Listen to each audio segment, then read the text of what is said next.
Hey, welcome back. My name is Dino. This mini lecture is on online learning challenges. The focus of this video will be to discuss some of the challenges for online classes, their unique spaces, different than face-to-face classes. As a result, there are unique challenges for them.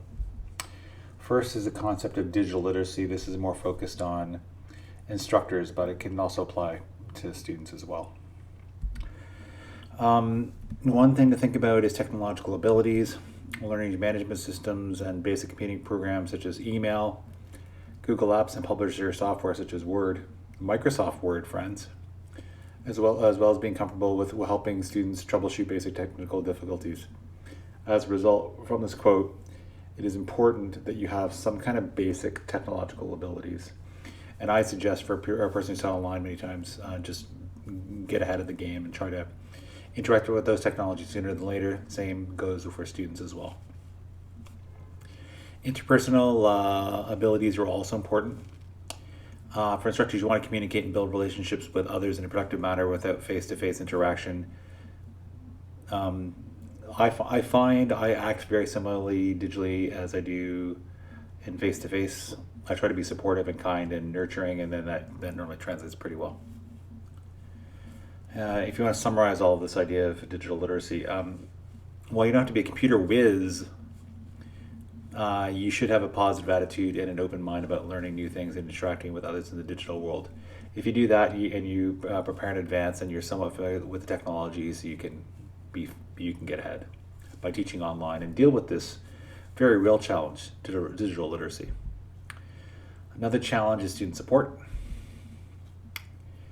I'm going to contrast face-to-face courses with online courses. The first one's about feedback. In face-to-face courses, students receive, quote, information and feedback about their learning and performance whenever they attend a class.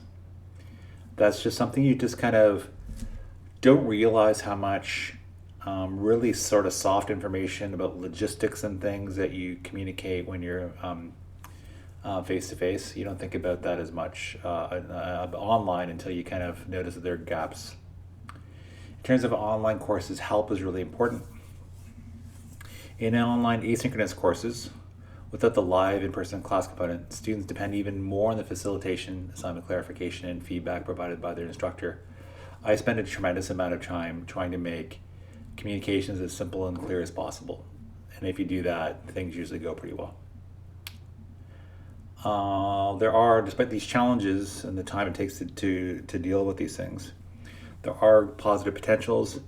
Quote, there are lots of time-saving ways to add frequent and meaningful feedback through using both written and multimedia strategies. And that's from Brown, 2019. In discussion boards, any of my students have seen in the past, I spend a lot of time on discussion boards talking to students that way. I provide videos like this one. And there are various multimedia complements you can add to your typical instruction. Challenges, nonverbal asynchronous communication. This kind of ties in with the last two challenges. In face-to-face courses, you notice that it involves more in-person dialogue and conversations because you're face-to-face. You're not going to have a quiet classroom. You're going to have some kind of a dialogue, ideally some kind of respectful conversations. That's just part and parcel about it. In online courses, that can be missing. In terms of online courses, in terms of communication, the majority of communication that goes on from student to instructor and student to student involves nonverbal asynchronous correspondence. I think the classic example of that would be something like email, where someone sends you an email message, you don't respond right away. You can respond, within minutes or hours or days. So it's kind of like a student will send an email to you, a student will send an email to another student, and there's some kind of gap. So it's normally like nonverbal, usually textual, and it's asynchronous, meaning it's not exactly the same time. I gave the example of one form of asynchronous correspondence, which is email, but there are other forms, such as email, instant messages, which are obviously a little bit faster, video and audio messages, which you can record, discussion forums, and reflections. In terms of communication channels, communicate more online courses can communicate more ideas as well as clear, comprehensive messaging, giving the students may view, reread, and review again and again, versus face-to-face courses. In short, what I'm trying to communicate through this point, through Brown, is that in some ways, it's better because, or potentially better because, the ways that you communicate, say if I have a YouTube video that I share or some textual instructions that I have to share, a student can read them, watch them, listen to them over and over and over again and review them. So it makes it a little bit easier than if you just hear it one time in a live lecture. Finally, I'm just going to talk a little bit about participation, which can be great or poor depending on the situation. The goal of participation is to have active and frequent participation from everyone. I think I said before, for discussion boards, that's probably my best thing that I really enjoy, where students will get a prompt, they'll write something, and in most classes I have a really high percentage of students participate that way, and I give them individual feedback, which is great. So they participate, I participate, and some students can give really fantastic feedback on other students' writing. I'm going to divide the participation in two parts: instructors, students. In terms of instructors, instead of writing lesson plans, which I normally do for face-to-face courses, that is replaced with preparing instructor presence plans, like how am I present in a course, and facilitating learning for students as they work their way through the course.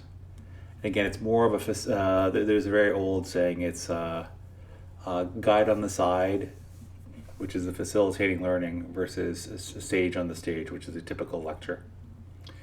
In terms of students' participation, showing up for class, because mostly they're asynchronous, this is replaced with scheduling their time to work through the learning exercises of the course and interact with their classmates. Learning to schedule your own time is incredibly important for anyone in a K-12 and tertiary, like post-secondary environment. Also for the professional world, if you can't manage your own time, that's not good. And having an online course, at least one, can help you learn how to do that. And in summary, for both participation but all of the points made up to this point, online courses aren't necessarily harder and don't require necessarily more time, but the way you engage with them is, and that's for both instructors and students. That was Online Learning Challenges. My name is Dino. Thanks for watching. Please feel free to like this video. If you liked it, please feel free to comment. How do you foster digital literacy in students and faculty members? How do you make sure that students who have never done online courses before feel welcome? How do you challenge those ones that are much too familiar with online courses? How do you help faculty learn how to navigate online environments? How do you support students? How do you communicate clearly so they know all the instructions for any assignment? How do you make sure that everyone participates in ways that are respectful and useful for everyone involved? Finally, if you like this type of video, please feel free to subscribe to this channel to get similar types of content. As always, thanks for watching. Take care.